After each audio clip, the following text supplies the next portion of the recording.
주요 사역들을 돌아보고 또 내년도 교회 주요 사역들을 말씀드리면서 한마음 한뜻을 이루어서 기도하기 위하여 봉사자 학교를 준비하였습니다. 먼저 감사의 말씀을 전하고 싶습니다. 지난 3년 동안 코로나를 지나왔습니다. 3년 동안 코로나를 겪으면서 우리 한국 사회 전체가, 아니 전 세계 사회 전체가 많은 변화를 경험하고 있습니다. 그 중에서도 특별히 교회 생활, 특별히 이 신앙생활의 모습도 많이 달라지고 있습니다. 가장 큰 변화는 주일날 현장 예배에 출석하는 인원이 많이 줄었다는 사실입니다. 코로나가 발생했을 때는 압도적으로 온라인 예배드리는 성도들이 많았습니다. 그런데 금년 초부터 조금 분위기가 누그러지고 코로나가 완화되면서 현장 예배 인원이 다시 조금씩 회복되고 있습니다만은 여러 기관들의 전문 기관들의 조사 결과를 보면은 평균적으로 한국 교회 3년 전에 비하여서 현장 예배 나오는 교인들의 수가 약 68%다. 그렇게 목회 데이터 연구소에서는 그렇게 말하고 있습니다. 그러니까 3년 전에 비하여서 32%가 현장 예배에 나오지를 않고 있다. 이것이 이제 한국 교회 전반적인 평균치입니다. 우리 교회의 경우 3년 전, 그러니까 코로나 이전에는 1, 2, 3부 장년들의 숫자가 약 800명이었고 교회학교 출석수가 200명이었습니다. 그래서 평균 매주일 한 1000여 명이 이 교회당에 와서 예배를 드렸습니다. 그런데 금년 우리 교회 주일 장년 출석이 평균 한 640명 됩니다. 그리고 교회학교 출석은 평균 한 120명 됩니다. 그러니까 760명 정도가 매주일 출석을 하고 있습니다. 퍼센티지로 보자면은 전반적으로 약 24%가 준 것입니다. 그런데 헌금은 다시 회복되고 있습니다. 2020년도 우리 교회 예산액이 14억 6천만 원이었습니다. 그런데 그 다음에 21년도에는 13억 2천, 22년도에는 13억 6천, 그리고 금년도 우리 교회 살림 규모가 13억 6천이었습니다. 그런데 내년도 2024년도 교회 예산안 규모는 약 14억 2천 정도가 됩니다. 코로나 이전 기준으로 보자면은 97%의 회복세를 보이고 있습니다. 어려운 형편 가운데에서도 최선을 다하여 교회를 섬기고 또 맡은 직분들을 섬겨주시고 또 헌금 생활을 하는 모든 교우들께 진심으로 감사를 드립니다. 두 번째, 금년 한 해 주요 사역들을 돌아봅니다. 크게 많은 사역들이 있습니다만은 조금 금년에 특별하게 이루어지는 것 한 5가지만 말씀을 드립니다. 첫 번째로는 교회 표입니다. 연초에 교회 표가 뭐라 그랬죠? 복음의 사람 예배자로 살게 하소서. 그래서 이 현장 예배에 나오는 것을 강조하고, 그래서 무엇보다도 주일 예배를 잘 드리는 성도가 되게 하는 데에 초점을 맞추었습니다. 그래서 1월, 2월 2달 동안 집중적으로 이른 양 찾기 운동을 벌이면서 말씀도 그렇게 전하고 또 믿음의 삼겹줄을 만들어서 잘 안 나오고 있는 교우들에게 전화도 하고 좀 찾아보기도 하고 좀 적극적으로 이렇게 권면하자는 운동을 벌였습니다. 그 결과 조금은 증가되었습니다만은 기대했던 만큼은 그렇게 증가되지는 않은 것 같습니다. 그리고 두 번째로는 하담 전도대를 중심으로 해서 봄, 가을 토요일마다 기관별 로방전도에 힘썼습니다.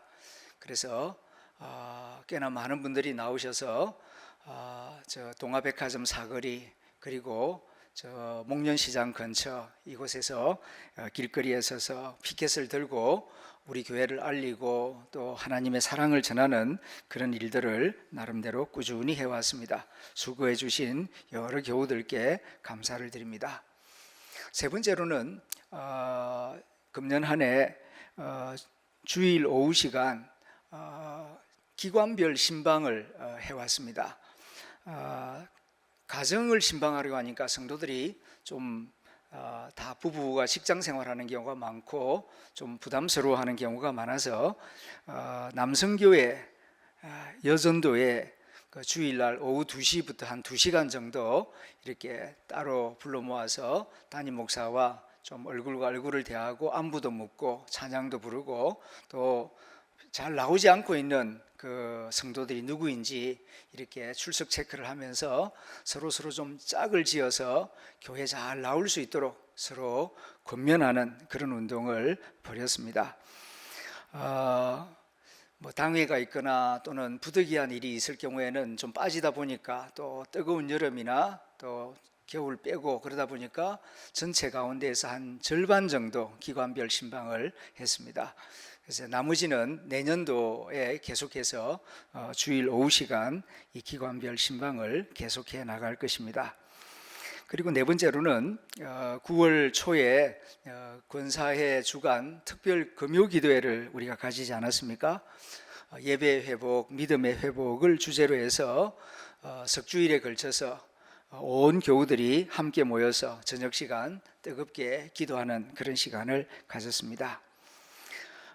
그리고 또 교우들의 가정에 있어서도 여러 경조사가 있었습니다. 금년에 우리 교회 장례식을 한 가정이 모두 24가정입니다. 그리고 혼례식을 한 가정이 12가정입니다. 그리고 새가족은 34명이 등록을 했습니다. 그런데 새로 태어난 아기는 2명입니다. 정말 참 새 생명이 귀한 그런 시대를 살아가고 있습니다. 우리나라 출산율이 0.7명이다. 그래서 가장 먼저 소멸될 민족이 한민족이 될 것이다. 그런 예고를 하고 있는데 아마 이 대구도 우리 교회도 지금 예외가 아닌 것 같습니다. 심각한 위기의식을 가집니다. 마지막 5번째로는 선교적인 열매입니다. 선교적인 열매로서 우리 교회 김민희 집사님을 평신도 선교사로 필리핀에 파송한 일을 들 수가 있겠습니다. 필리핀 마닐라에 있는 세종학당에 한국어 교사로 일하면서 필리핀 청년들에게 복음을 전하고 있습니다. 교회 홈페이지를 보시면은 필리핀 청년들과 함께 찍은 사진 또 한국어를 가르치는 그 현장의 모습도 볼 수가 있을 것입니다.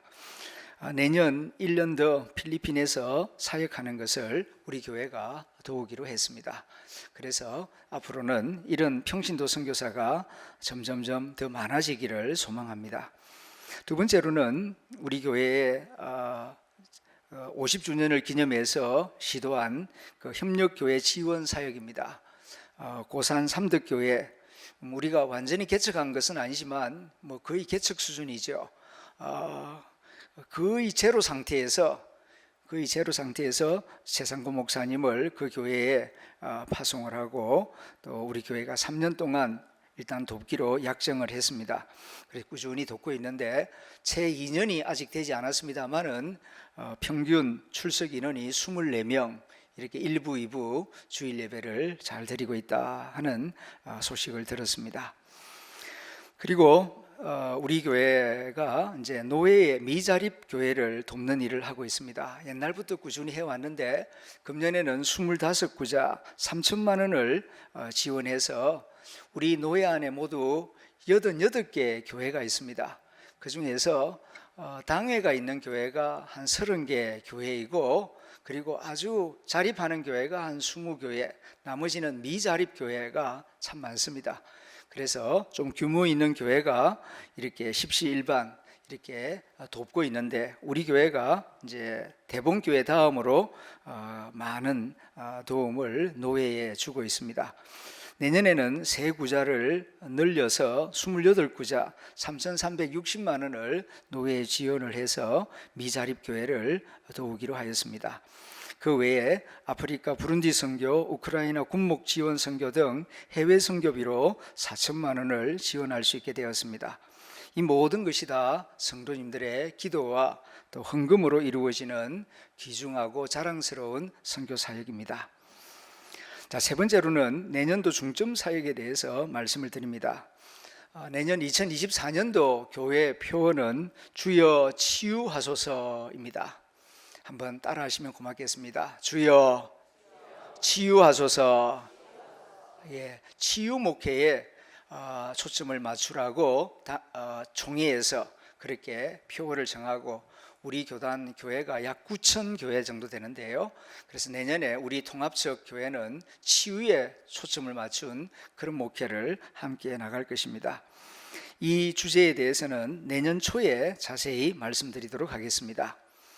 내년도 교회적으로 새롭게 이루어지는 중요한 사역 5가지를 말씀드리겠습니다. 그 외에 이 5가지만 있는 것이 아니라 늘 해오는 그런 교육사역, 찬양, 그리고 예배, 그 외에 여러 가지 사역들은 그대로 다 진행이 됩니다. 그런데 조금 주목해야 할 사역 5가지를 좀 말씀드리고 여러분들의 협조와 기도를 부탁드립니다. 첫 번째로는 이순 목사님 초청 집회입니다. 1월 31일, 2월 1일 수요일 저녁, 목요일 저녁 이틀 동안 이 목사님을 모시고 특별 집회를 가지고자 합니다. 이수은 목사님은 충남 당진에 있는 당진동일교회 목사님이십니다. 이분이 교회를 개척하여서 교회를 크게 부흥시켰는데 특징이 있습니다. 그것은 아이 출산 및 돌봄에 있어서 탁월한 목회 철학과 실천력을 보여주시는 목사님입니다. 지금 우리 한국 사회뿐만 아니라 교회도 초저출산 시대입니다. 그래서 이 문제를 어떻게 타개해 나갈 것인가, 분석은 많이 하지만 그 문제를 실제적으로 타개해 나가는 그런 공동체는 거의 없습니다. 그런데 이 이수은 목사님은 벌써 20년 전부터 이 문제의 심각성을 깨닫고 그 교회 안에서 아이들을 이렇게 돌보고 또 아이들을 생육하고 번성할 수 있도록 말씀을 부지런히 가르치고 그렇게 해서 정말 그 모범적인 그런 교회 학교를 만들고 또 다음 세대에 소망을 주는 그런 목회를 하고 있습니다. 이 목사님을 우리 교회에 모셔서 말씀을 들으면서 은혜 받고 도전 받고 또 열정도 받을 수 있기를 소망합니다. 이를 위해서 기도로 준비하고 또 우리 모두가 마음과 뜻을 모두어서 은혜 받을 준비를 해야 될 줄로 믿습니다. 두 번째로는 청소년 비전 투립 지원입니다. 우리 교회 중고등부와 청년부가 내년 여름에 필리핀 세부 지역에 있는 그 이용돌 선교사님 선교지에 비전 출입을 다녀오려고 합니다. 다녀오는 기간은 채 일주일도 되질 않지만은 비전 출입 목표를 정하고 준비하고 교육하고 기도하는 그 준비 기간 자체가 영적으로 아주 의미가 있습니다. 그리고 또 갔다 오고 나면은 이 아이들의 세계관이 달라집니다. 그렇게 해서 이렇게 중고등부와 청년부 사이에 그런 영적인 성장이 이루어지고 부흥 발전이 일어나기를 기대합니다. 그런데 중고등부와 청년들이 그렇게 돈이 있는 사람들이 아니지 않습니까? 그래서 경비의 50%는 본인이 부담을 하고 50%는 교회가 지원하기로 그런 원칙하에서 예산을 세웠습니다. 이제 내년이 되면은 아마 중고등부와 청년부가 이 필리핀 비전 출입 다녀오는 일로 들썩들썩할 겁니다. 그럴 때에 좀 많이 격려해 주시고 또 기도해 주시기를 바랍니다. 세 번째로는 에덴 동산 영성 수련원의 활동 계획입니다. 우리 교회는 다른 교회가 가지지 못한 자랑거리가 있죠. 에덴 동산입니다. 16년 전에 교우들의 많은 기도와 헌금으로 세워진 기도 동산입니다. 다른 교회 교인들이 이 에덴 동산을 방문하면은 얼마나 부러워하는지 모릅니다. 그런데 지난 3년 코로나 기간 동안 에덴 동산 이용자 수가 많이 줄었습니다. 이를 안타까이 생각한 교우들과 당회원들이 다시 뜻을 모았습니다. 내년에는 에덴 동산 활성화를 위하여서, 그리고 우리 교우들의 영적 갈급함을 충족하기 위하여서 획기적인 방안을 마련하자 하여서 약 1년 동안 준비한 끝에 에덴 영성 수련원이라는 부서를 신설했습니다. 그리고 책임자 되는 장로님을 세우고 특별 예산을 세웠습니다. 그 예산을 가지고 상금 관리자를 세우고 시설을 보완하고 또 14척 길에 야자 매트도 깔려고 합니다. 그리고 여러 가지 영성 프로그램을 마련했습니다. 내년 3월부터 11월까지 프로그램이 진행되는데, 오시는 강사 가운데에서는 그 유명한 장경도 목사님, 포도원교회 김문훈 목사님, 또 황교안 전 총리와 같은 유명 인사들을 비롯해서 여러 목사님들, 그리고 영신대 총장님, 안성호 교수님 등 여러 교수님들, 이렇게 해서 14분을 섭외하였습니다. 프로그램의 내용은 영성훈련, 선교, 성경통독, 음악회, 기도회, 기타 활동, 이런 다양한 영역의 활동들을 기획하고 준비하고 있습니다. 그런데 제일 중요한 것은 교인들의 적극적인 참여입니다. 그래서 교우들 입장에서 참여 가능한 요일이 언제인지, 또 참여 가능한 시간대가 언제인지를 여쭈어 보는 설문조사를 할 예정입니다. 다음 주일 12월 12일 주일 1부, 2부, 3부 예배 후에 교회 로비 현황방에 참여 가능한 시간대에 스티커를 부착하는 방식으로 여론조사를 할 예정입니다. 그리하여 교인들이 참여 가능한 시간대가 높은 시간대를 고려해서 프로그램을 배정할 예정입니다.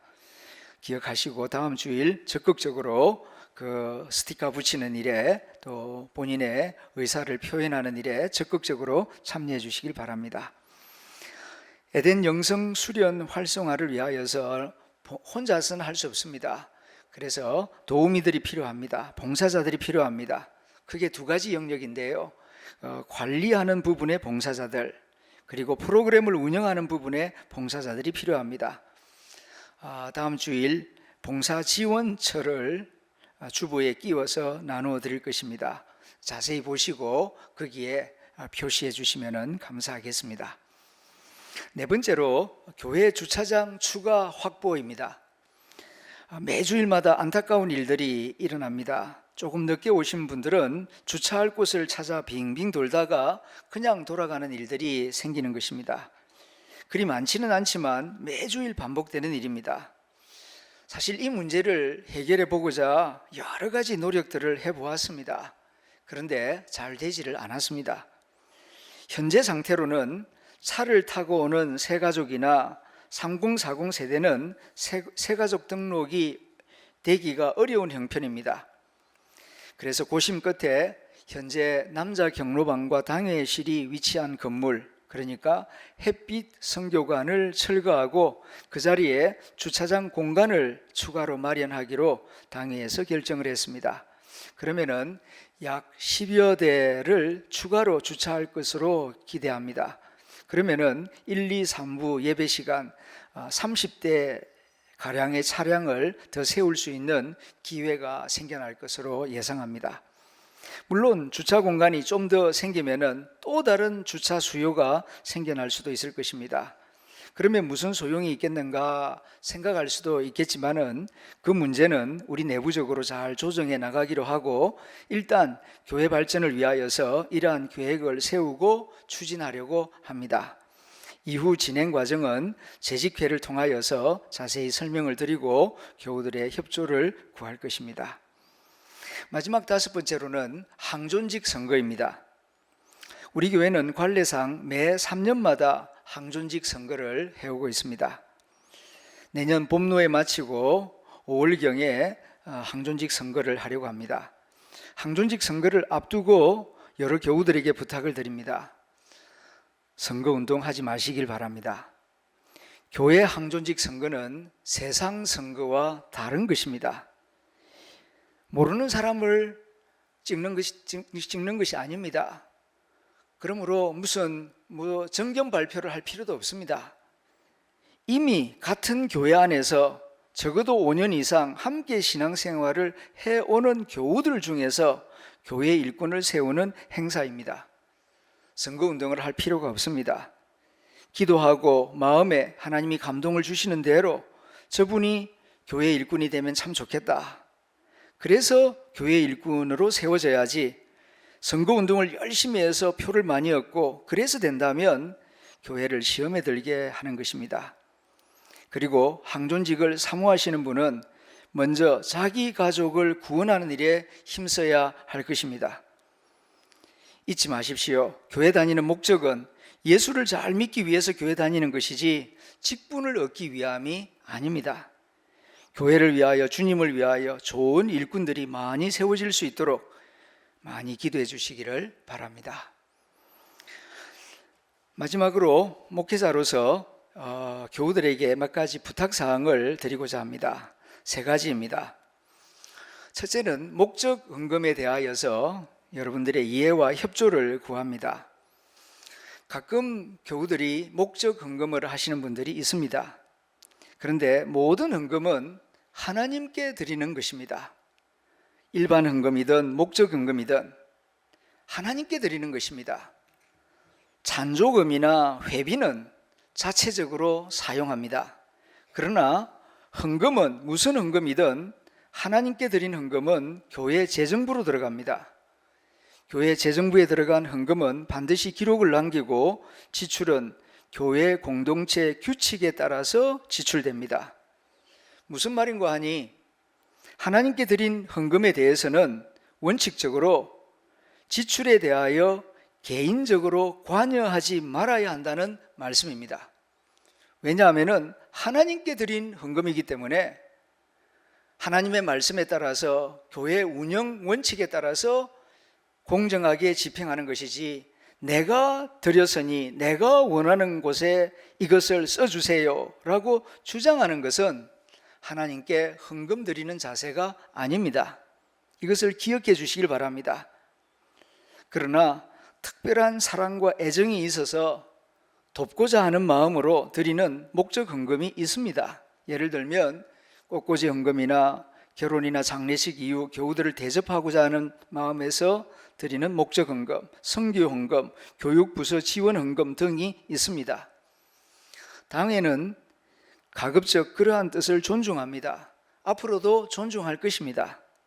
그러나 당회 입장에서는 교회 전체 살림을 책임지고 균형 있게 살림을 살아야 하기 때문에 어떤 경우에는 조정이 필요할 때가 있습니다. 예를 들어 목적 헌금이 없다고 해서 교회 절기 꽃꽂이를 하지 않을 수는 없는 것입니다.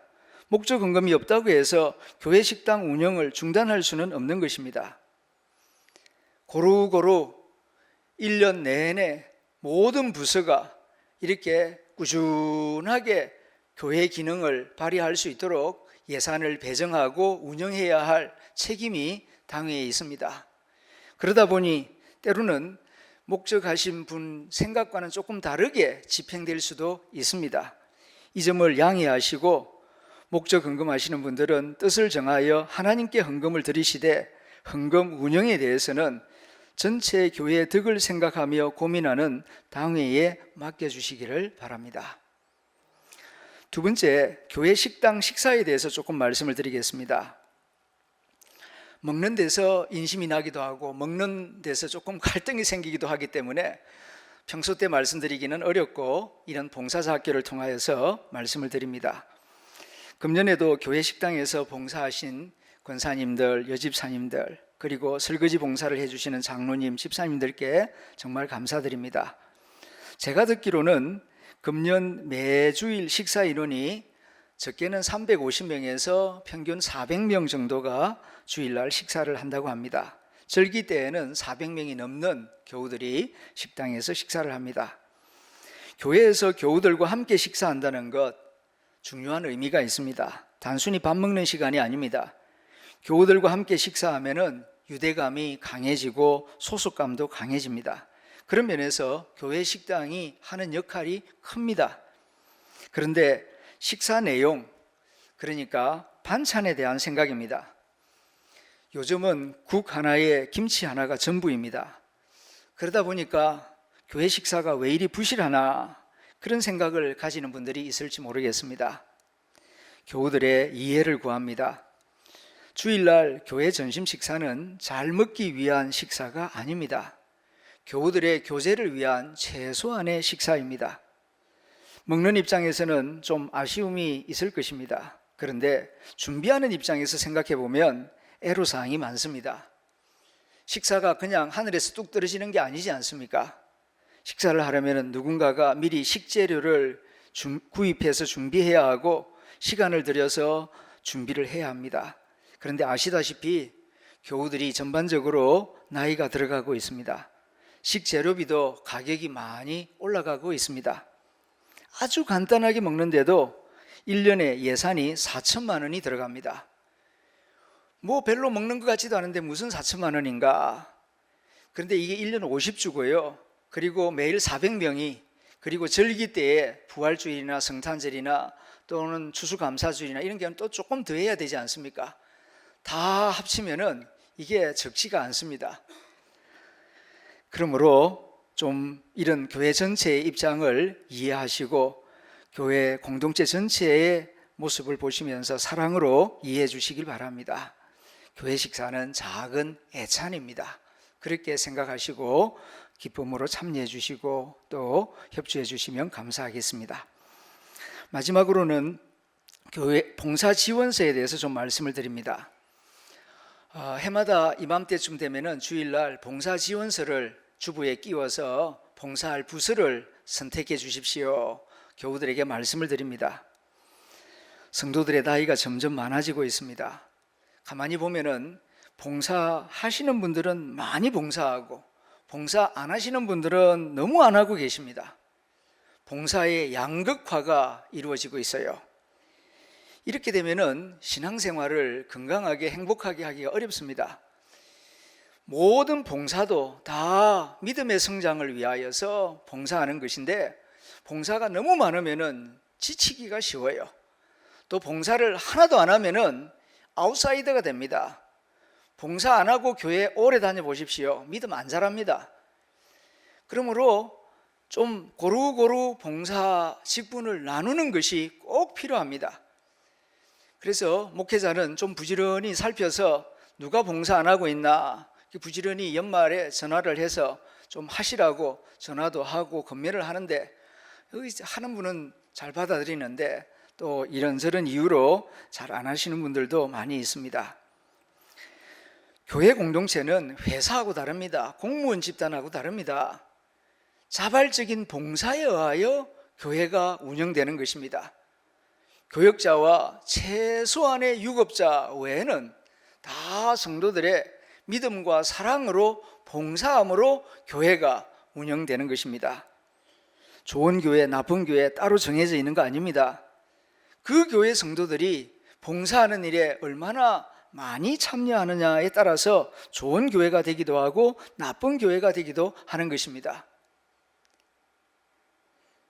다가오는 주일날 주보에 끼워드리는 봉사 지원서를 자세히 보시고 적어도 한 군데는 꼭 표시해 주시기를 바랍니다. 오늘 현장 예배에 나오지 않고 온라인으로 예배를 드리고 있는 우리 교회 직분자들도 꼭 이 말씀을 기억하시고 다가오는 주일에는 봉사 지원서 보지도 않고 그냥 한 구석에 두는 그런 교우들이 있는데 그러지 마시고 좀 잘 보시고 이 부서가 뭐하는 부서인지 뒷면을 보시면은 또 설명서가 붙어 있습니다. 그래서 보시고 힘 닿는 대로 참여해 주시기를 부탁드립니다. 금년에 봉사하신 분들 내년에 동일하게 봉사하실 경우에도 다시 표시해 주시기를 부탁드립니다. 특별히 40대, 50대 교우 여러분들께 말씀드립니다. 하나님의 사랑과 예수님의 구원에 진정으로 감사한다면은 교회를 위하여 이제 적극적으로 봉사일에 참여하시길 바랍니다. 60대, 70대 교우들이 그동안 수고를 많이 하였습니다. 이제 몸이 아픕니다. 그동안의 수고와 헌신에 감사하는 마음으로, 그리고 주님의 몸된 이 교회를 사랑하는 마음으로 내년에는 봉사의 직분을 적극적으로 찾아서 맡아주시기를 부탁드립니다. 오늘 우리가 잠언 25장 13절 말씀을 읽었습니다. 충성된 사자는 그를 보낸 이에게 마치 추수하는 날의 얼음 냉수 같아서 능히 그 주인의 마음을 시원케 하느니라. 교회 주인이시요 머리 대신 주님의 마음을 시원케 해드리는 직분자들이 다 될 수 있기를 소망합니다. 그리하여 주님 앞에 섰을 때에 구원만 받는 것이 아니라 다 상급을 받을 수 있는 그런 영광스러운 하담의 교우들이 다 될 수 있기를 축원합니다. 기도하겠습니다. 하나님 감사합니다. 지난 코로나 3년 참 어려운 시간이었지만 그 코로나 터널을 잘 지나올 수 있도록 지금까지 붙들어 주시고 지켜주시고 여기까지 인도해 주신 하나님 감사합니다. 내년도 교회 사역을 준비합니다. 교우들의 마음과 뜻이 하나 되게 하여 주시옵소서. 함께 봉사하는 가운데 주님께는 영광을 돌리고 우리의 믿음은 더욱 성장하게 하여 주시옵소서. 직분자로서 주님의 마음을 시원케 하는 성도가 되게 하여 주옵소서. 우리 구주 예수님의 이름으로 기도드립니다. 아멘.